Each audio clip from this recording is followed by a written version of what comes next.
Hecticness can sometimes act as an anesthetic. Think about the last time you were moving, whether it was out of your apartment or out of your office. There's the busyness of boxing and bubble wrapping, the countless time-consuming trips up and down the elevator, the visiting and revisiting of your to-do list to make sure everything is in order before Sally comes to pick up the couch at 11 and the movers come at 1 to pick up everything else. But inevitably, you hit that moment.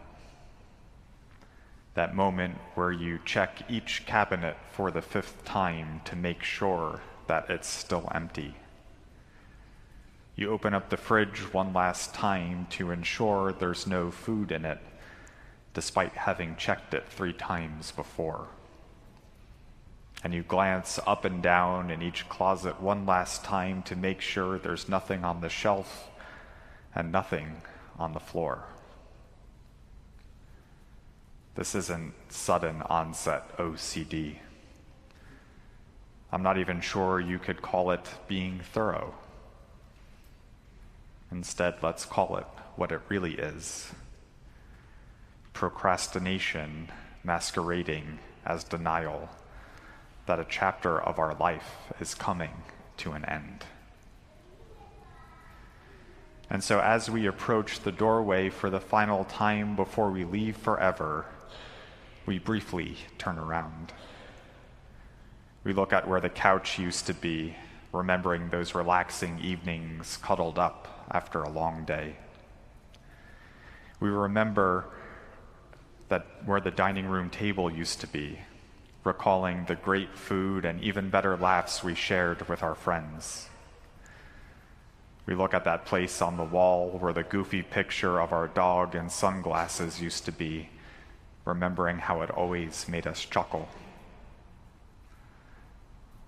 But then we quickly come back to reality. These are now but fantasies in an empty room with one last dust bunny you just noticed in the corner.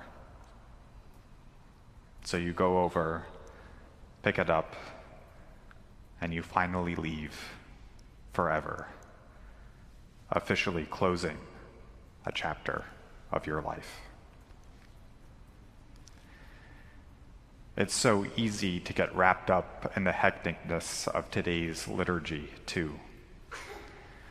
We started by waving palms and shouting Hosanna as our new king entered Jerusalem. But as we read the Passion, we were bombarded with so many plot twists so quickly, it's almost too hard to process. The pomp and the circumstance of the grand procession was abruptly truncated as Judas ominously asked, "What will you give me if I betray him to you?" Then there was that one last meal with his disciples, the foreshadowing of denial and betrayal, the arrest, the spitting, the slapping, the striking, the regret, the crowd shouting, Jesus' last cry, Christ's final breath. The all too late realization, truly this man was God's son.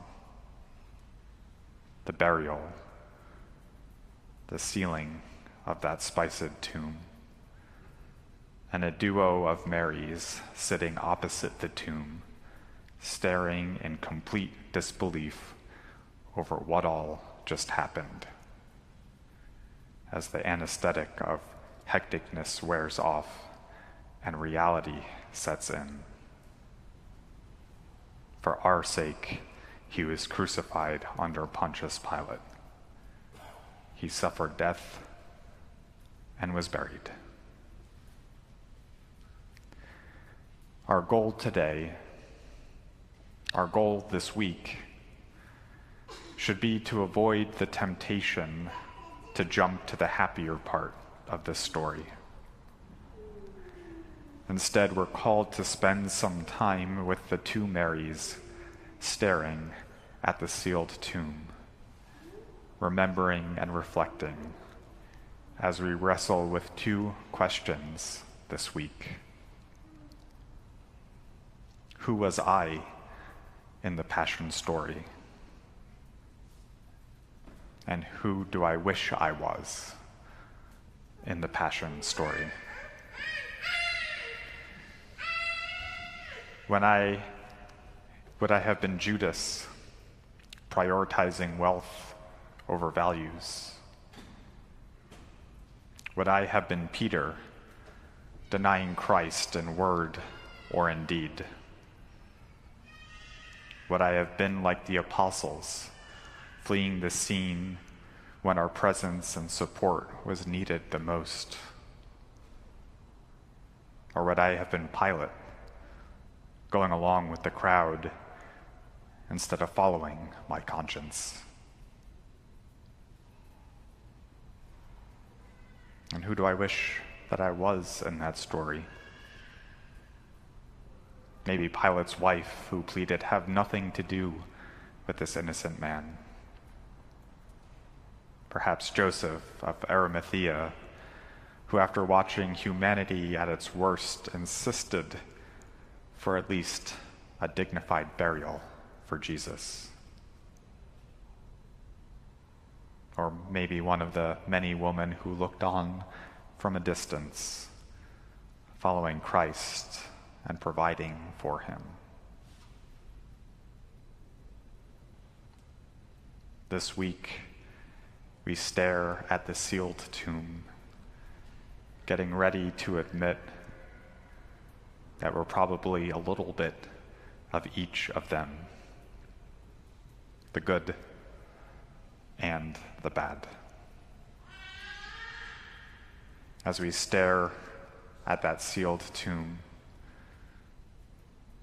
may our hearts be filled with hope that Christ didn't come to save only part of us. He came to save all of who we are, the good and the bad. And as we stare at that sealed tomb, with this chapter of Christ's story coming to an end, may our hearts be filled with gratitude that Christ didn't come to save some. Christ came to save all.